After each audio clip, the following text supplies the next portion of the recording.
أعوذ بالله من الشيطان الرجيم. بسم الله الرحمن الرحيم. ألف لام را تلك آيات الكتاب المبين. إنا أنزلناه قرآنا عربيا لعلكم تعقلون. Thank you for joining us today for this program. Inshallah, I'll be giving my presentation in English, and then Maulana Sahab will be addressing us in Urdu, inshallah. We'll both be talking about the same topic, but as you might see towards the end, we'll just be covering two sides of the same coin, inshallah. The topic that has been given to me is the generation gap, what's also known in sociology as the intergenerational conflict as well sometimes. Now, I'm a very firm believer that first you have to define the issue, define the topic, and then we start dealing with it. So what is the topic that we're dealing with? Now, there is no doubt that there is a generational gap, sometimes an intergenerational conflict between parents and children in all parts of the world, not just in North America or not just in Canada. But there's also no doubt that this gap is very much accentuated and very much highlighted in this part of the world within immigrant families who come to this part of the world. Okay. Now, what do I mean by immigrant families? The reason this is highlighted in immigrant families is because whenever an immigrant family comes to this part of the world, right, initially they're not aware of the culture, the language, the practices, the values of the people who are in this part of the world. And usually when immigrant families come, like me, so myself and yourself, to this part of the world, we're actually a minority who live within a majority. A subordinate group within a dominant group. So there are three ways sociologists say that a minority will try to fit in with the majority. The first way is through isolation. You know what, I don't want to fit in. And some people have been successful in doing that. For example, the Italians, sometimes even in Indian quarters, sometimes in Irish quarters, they'll have one part of the city and they'll live in that part of the city, and they'll even say, I don't even have to learn the language of the land. I've got enough Italians or enough Irish people or enough Indian people around me or enough Chinese people around me. I don't even have to learn that language, right? So they'll completely isolate themselves. Another way they'll try to kind of fit into the society is to become assimilated completely. So gone with the traditional values, and let's accept the values of the land, all right? But more commonly so, they won't try to isolate themselves, they won't try to get assimilated into the majority. What they'll actually do is they will try to integrate, all right? Some sort of a balance between our traditional values and let's call it the modern values for now. All right. Now when this happens, usually you find that both parents and children, they try to integrate themselves within society. The only difference is that children integrate much faster for whatever reason than their parents. And this is what leads to the generation gap. Or at least one of the reasons that causes the generation gap. Okay? Now I'm not trying to say what the children are doing is right or the parents are doing is right. Let's first try to understand what is the issue at hand. Okay? Why is it that children integrate much faster than parents integrate within society? One of the reasons that they give us in one of the sociology articles that I was reading, they say it's because of the influence of their peers and their friends at school. Okay?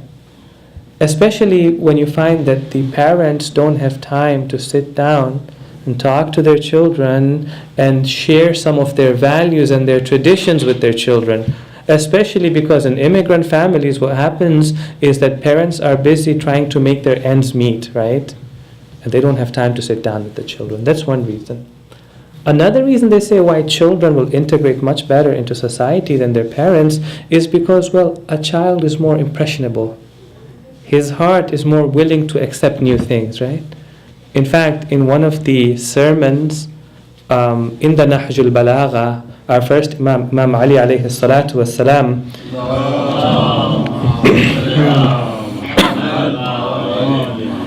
he's talking to the second Imam. And this is, I think, towards the end of his life. And he tells the second Imam that, إِنَّمَا قَلْبُ الْحَدَثِ كَالْأَرْضِ الْخَالِيَةِ. A young heart is like an empty land. A land that is fertile but empty, okay? مَا أُلْقِيَ فِيهَا مِنْ شَيْءٍ قَبِلَتْهُ. Whatever you put in it, it's going to accept it. You put good things in it, it'll accept it. You put bad things in it, it'll accept it. It's very impressionable. Okay? Therefore the Imam says, because I realized this, فَبَادَرْتُكَ بِالْأَدَبِ قَبْلَ أَنْ يَقْسُوَ قَلْبُكَ وَيَشْتَغِلَ لُبُّكَ. So you know what I did? I hastened to train you before you became busy with other things. Okay? The second reason why children will integrate better into society is, well, children are more impressionable. The third reason why is, well, they have a lot of pressure. And this is something that sometimes parents do not appreciate. They have a lot of pressure at school to try and fit into the community over there, even if the community over there is not does not hold Islamic values. And the pressure is not just to fit in, but sometimes they have to conform to avoid being teased, to avoid being bullied, to avoid being bullied physically as well. All right? So the pressure is on top of them. All right? Now, what they find is, because of this, children will learn the language and the culture of the land much faster than their parents will. Okay? And this raises some problems. It raises a couple of conflicts. Right? So the first thing is, right away, the children and the parents are speaking two different languages. Let's define what this means. Sometimes you find, actually, and there have been cases where the parent speaks the traditional language, the original language, right? And they don't speak the new language. And the child speaks, let's say, English, and they don't speak the original language completely. And the two are not able to communicate with each other. Now, that's not the case in our communities, all right? But there's still a difference in communication, okay? They both speak the same language, yet they speak different languages. Why? Because words carry a different weight for each person. Expressions have a different meaning for each person. Okay? What the same word means to the parent, it has a different meaning to the child. The same word in English. What the same expression means to the parent, it means something totally different to the child. Okay? Now, for example, in traditional culture, when a parent comes to the child and says, "Beta, I want you to do this," maybe in his mind the parent is thinking, when I tell my child, "Beta, I want you to do this," he better do it. And the child listening to the same word, "Oh, my dad's cool with that. If I do it, I do it. If I don't I don't do it." Right? You're saying the same thing. One person is understanding one thing, the other person is understanding another thing. For example, in some of the Eastern cultures, you never directly say something to somebody, okay? Even if you're unhappy with them, you kind of hint it to them first. "I'm not happy with this," okay? You never say things directly. They're saying that one day this man, he went to the Zari of Hazrat Abbas. He really wanted to get married. He was feeling embarrassed to tell, Hazrat Abbas that I want a wife. In that culture, you're shy, you're embarrassed. So he says, "Hazrat Abbas, I want a baby." Okay? And it's understood if they can't have a baby until you get married. And he's sitting there and he's praying so hard. Suddenly a lady comes by, drops a baby in his arm and says, "You take care of him, I'm gone." He turns to Hazrat Abbas and says, "I don't think you understood what I was trying to say." Right? We don't say things directly, right? But in this culture, well, they say things very directly, right? "I don't like it." Well, I don't like it. Okay? So you're speaking the same language, but still you're speaking two different languages, all right? But more important than this difference in language, there are more profound differences. All of a sudden, there's a difference in the culture of the parent and the culture of the child. And I want to point out three main differences there. Firstly, there's a difference between the values of the parents and the values of the children. There's a difference between the priorities of the parents and the priorities of the children. All right? For example, in traditional families, the concept of the honor of the family is very important. People will do a lot to protect the honor of the family. Okay? If you come from a traditional family, even a child will work to protect the honor of the family. A person sometimes will even kill himself to protect the honor of the family. Right? So the parent expects that my child will never dishonor the family. Well, guess what? For the child, that value, he doesn't even know about that value, right? Well, so what? I want to do what I want to do. So what if people think this about my family? I want to do what I want to do. In the Shafia murder case that we had in the East, right? That was the case where the family is looking at the honor of itself, while the child is saying, you know what, I'm my own person, right? Or for example, in traditional families, the idea, you never see yourself as an individual. You always saw yourself as a part of the whole, a part of the community, you know? You always saw yourself as a part of the society. Well, guess what? That's not the case in modern families, in modern individuals. You know, it's me, myself, and I. Individualism is more accentuated in this part of the world. You see, the values are beginning to become different, right? For example, in traditional families, you always worked hard, and inshallah, you got your reward towards the end, you know? Our grandparents used to say, you know, slowly, aiste. This day and age, no. I want things instantly. I go to the bank, I get my money instantly, right? I've got this coffee, I make it instantly, right? Everything happens instantly, right? So the values are different. Not only are the values different, but even how parents and children will view the same concept is different, okay? I know the children over here are thinking, well, you know, for example, in traditional societies, when you thought of family, you didn't just think of my father and mother. You thought of my uncle, you thought of my grandparents, you thought of my nephews and nieces, my cousins as well. But in this part of the world, in modern day, when you say family, what the child understands is my mother and father, my brothers and sisters, and that's it. The nucleus family, and not the extended family, okay? So it's Saturday night, and you want to go and visit, let's say, your uncles, you want to go and visit your cousins, and you tell your child, let's go and visit our family. And he goes, why are we going to visit them? That's not family. They're somewhat related to us, but they're not family. Family is you and me and, the children, and that's it, right? And it's very hard for the parents to understand, well, why does this child not want to come with me to go and visit my family, my own blood? And the child is saying, well, what do they have to do with me, right? I mean, sure, we know them. We'll go and visit them once in a while, but on Saturday, why do I have to go and see them, right? And thirdly, there's also a shift in what is known as the foci of belonging. All right? What's belonging? When I ask you, who are you, what do you say? You say, well, I am so-and-so, I'm a Canadian, I live in BC, I go to this masjid, and I study in this profession, right? So you're defining yourself based on where you belong, right? I belong in Canada, I belong to Azhar Hussain, I belong to this profession, so on and so forth.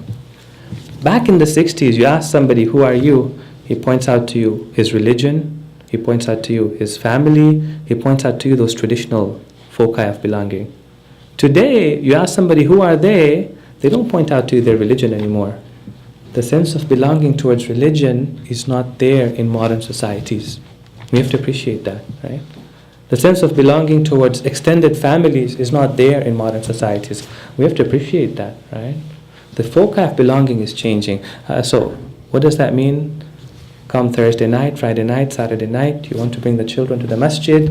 Why? Because you feel a sense of belonging to the community, right? Because that's your primary foci of belonging. Well, guess what? It's not that for the child, okay? Unless you've worked hard to create that sense of belonging to the center, well, that child, when he goes to school, he's not taught to have a sense of belonging to the community, a sense of belonging to the Hussainiyah. Right? So we have to work for that. Right? How do we do that? There are different ways of doing that. Sallu ala Muhammad wa ali Muhammad. Can I just request for some water, please? Yeah? Okay. All right. Anyways, I think this is enough for us to define what the problem is right now. And now what are the solutions that we're looking to develop for this particular problem? Okay. Now, the first question people ask is it good to have conflict between different generations, between parents and children? Right?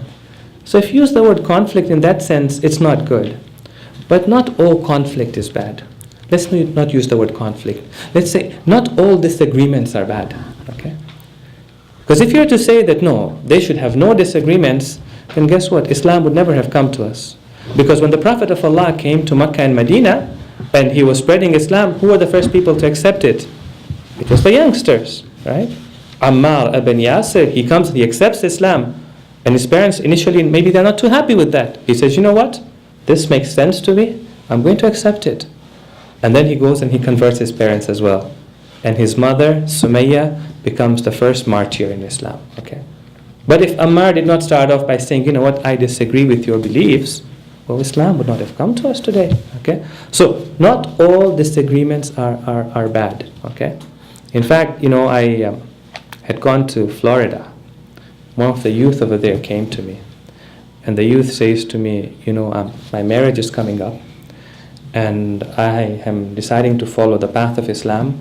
I'm trying to practice Islam. And I want my marriage to be an Islamic marriage. Okay? I don't want the whole community to see my bride. I don't want, us to have a mixed gathering during our marriages. Right? I'm trying to follow the practice of Islam. But guess what my problem is? Guess? My parents want it. Right? Now, do I go and tell the youth, no, it's not good to have a disagreement with your parents? Of course not. Right? Okay. So not all disagreements are wrong. Okay. But the point I want to make is now I'm speaking more to the younger generation. Whenever we do have a disagreement with our parents, the Quran teaches us, even if you think you're right, be humble in their presence. Talk politely to them. Talk kindly to them. Never think of yourself as being better than them. They are your parents, right? Let's look at an ayah of the Quran. Allah subhanahu wa ta'ala says in the Quran, we have commanded man to be kind to his parents. But then the Quran says, well, what if they come and tell you to do something which is haram? What if they come and tell you, for example, some of their parents at that time were mushrikeen, to come and tell you to do shirk? Then what do? وَإِن جَاهَدَاكَ أَلَىٰ أَن تُشْرِكَ بِاللَّهِ مَا لَيْسَ لَكَ بِهِ عِلْمٌ فَلَا تُطِعْهُمَا. Then don't obey them. The moment it says don't obey them, it says وَصَاحِبْهُمَا فِي الدُّنْيَا مَعْرُوفًا. But be kind to them. Be humble in front of their parents. In front of them, right? And therefore the Quran gives us two examples. It gives us the example of Prophet Ibrahim. As you know, Prophet Ibrahim was raised by his uncle by the name of Azar. Now, his uncle raised him, so Ibrahim used to refer to him as his father. In fact, the Quran tells us, he calls him, "O my father." So one day, now his uncle was not a believer in one God. He believed in many gods. So one day, Ibrahim comes to his uncle, his foster father, and he says to him, "Why do you worship all these idols?" Ibrahim knows he's right. But look at the way he talks to his uncle, who is supposed to be a fatherly figure to him.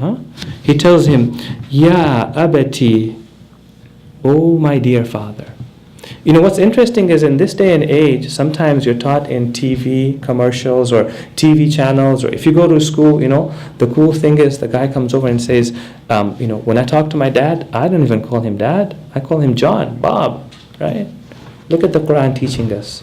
Ibrahim, referring to his fatherly figure, doesn't call him Azar, doesn't say dad, doesn't say father.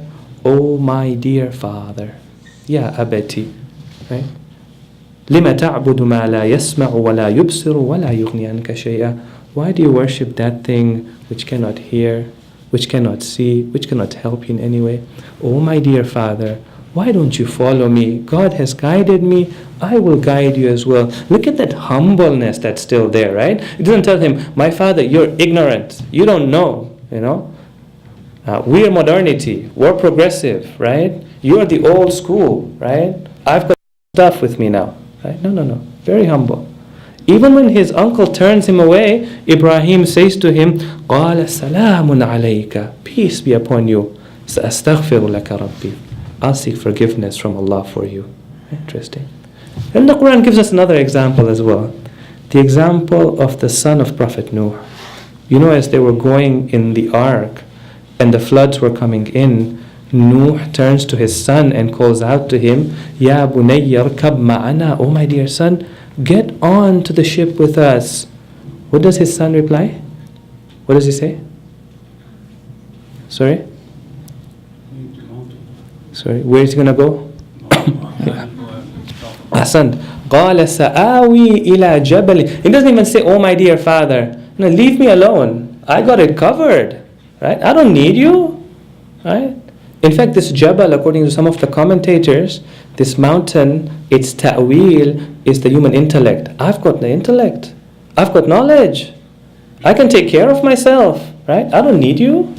Right? The difference is that Muslim children, even if they have a disagreement with their parents, they're very humble and they're very polite. Okay?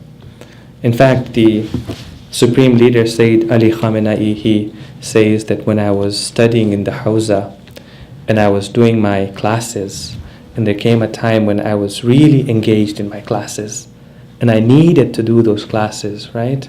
Because I was becoming a mujtahid, I was progressing, I was learning, and that was the best opportunity at that time. You know, you've got Allama Tabatabai, you've got Imam Khomeini, you've got all these great teachers over there.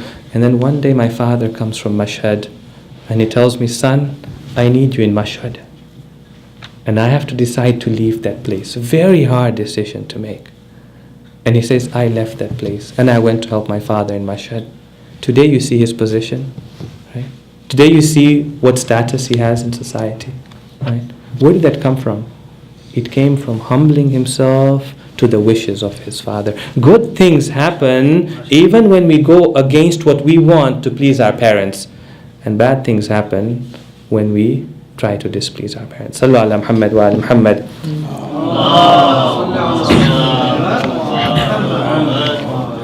Just have one more point to make, inshallah. I won't take more time than this. But now coming to the more deeper issues, right? How do we bridge this cultural gap? Before we bridge the cultural gap, the question is, well, now that we speak two different languages, why is it that we speak two different languages? What is to blame for that? Or what is the cause of that? I have some thoughts on it, but I'm not going to answer it because, inshallah, I want us to have a discussion and maybe you can tell me what your thoughts are. Why is it that, you know, between parents and children who speak the same language, there still is some sort of a miscommunication? But coming now to some of the more deeper issues, there is this cultural gap where the child has got values which are different than the values of the parents, right? He's got belongings which are different than the belongings of the parent, right? He's got principles and ideas which are different from the principles and the ideas of the parents, right? What you're actually seeing over there, you know, we're saying that the child has got the ideas of modernity and the parent has got the ideas of traditionalism. And what you're seeing in the family, in that small framework, is this titanic clash that is happening throughout the world between modernity and traditionalism. Okay. And the greatest misconception, and Maulana Sahib I think is going to perhaps elaborate on that, the greatest misconception is to come and say, well, whatever is modernity is good, whatever is modernity is progressive, whatever is modernity is right, or whatever is traditionalism is wrong, it's old, and you know what? It belongs to another era. Okay, that's a fallacy. I'm not trying to say that everything in modernity is wrong, and I'm not saying that everything in traditionalism is right? But sometimes we make this blanket statement. You know, sometimes you've got children, right? So sometimes, you know, whenever you hear your parents saying something, well, he's traditionalist, so whatever he's saying is wrong. Well, then all traditionalism is wrong. Right? We want to say that's wrong. Right? For example, you know, when we talk about the concept of marriage and the way marriages are arranged within traditional societies, people say, no, that belongs in the old days. It doesn't belong today in this day and age, right? This day and age, the youths they want to get to see each other, meet with each other, date each other, go out with each other, right? Last night we were talking to the youth, some of you were there, I think, and we talked about the idea of going to the dinner and dance at the graduation party, right? And then I also quoted what one of the Muslim girls wrote online in response to a blog, okay? And she writes, and I quote for you, in my humble opinion, she says, times are changing, you guys. You go to the prom, you dance, and then she said some things which I cannot quote. No need for hijab, seriously, because women and men in this country, day and age, need to be treated equally, right? That's modernity, all right? No need for that traditionalism. No need for that haya. No need for those traditional values that we had, okay? Having both genders fully functioning members of the society is what has gotten America so ahead and what has gotten Muslim countries so behind, right? And I told them, imagine that, right? The reason why Muslim countries are behind is because men and women can't dance together. Imagine that. And then she says, just don't drink and don't do some of the really wrong stuff. Other than that, all of that is good, right? And this idea that whatever comes in modernity in the Western part of the world, that's good. Whatever comes from tradition and traditionalism, well, all of that is bad, right? And we have to break that fallacy. That's not true, right? In fact, what you find in this day and age, and I speak to my younger brothers and sisters, is that modern societies have failed. Modern societies are not functioning properly, right? Modern societies have failed because they cannot build a human being. They can't build a human being who has ethics and morals. Why? Because modern societies are based on values. They are based on the idea that God does not exist. Modern societies are based on the idea that the life of this world is the only life. There is nothing in the hereafter. Okay. And all their values are based on these principles. They can't build ethical human beings. Right? I'll give you two examples. And when I say modern societies, I don't just mean societies in this part of the world, right? In all parts of the world, okay? A while back, I think a year ago in China, right? And I think I might have mentioned this to some of you. Back in China, a girl, I think a 4 or 5-year-old girl, was crossing the street and a truck comes and hits her, okay? The truck comes and hits her, okay? And the tire goes over her. One tire goes over her. The driver stops. He comes out, he looks at her, he sees she's either dying or she's dead. You know what he does? Any guesses? He gets back into the truck and he drives and the second tire goes over her. Can you imagine that? Alright. Now, that's shocking for you. Let me tell you what's more shocking. And this is a phenomenon of modern society. To show you modern societies are failing right now and we don't have to follow these trends. Okay? Why? Because they've turned their backs on some of the traditional values. One person passes by, sees the child dying. Guess what they do? They walk and they walk. Second person passes by, what do? They walk. The 13th person actually comes there and says, I need to call 911. And that's not just happening in China. That's happening in all parts of the world. Okay, one. Another example. A year ago, there were riots in London and Luton, right? What was interesting about these riots were they were breaking down stores, they were stealing and looting from stores, they were stealing and looting from human beings, they're rioting in the streets, they're putting fires, they're breaking things. You know who was breaking things? 11, 12, 13-year-olds. Right? They actually arrested an 11-year-old and charged him. All right? The kids breaking and doing all of these things, right, in London. Of course, they were 15, 16, they were 21, 22 as well. The Prime Minister, David Cameron, he comes on TV, he says, we blame it on two things. One is that in our societies, we've got a culture of violence. Right? This is modern society. We've got a culture of violence, right? Of course, you've got a culture of violence. What did you expect, right?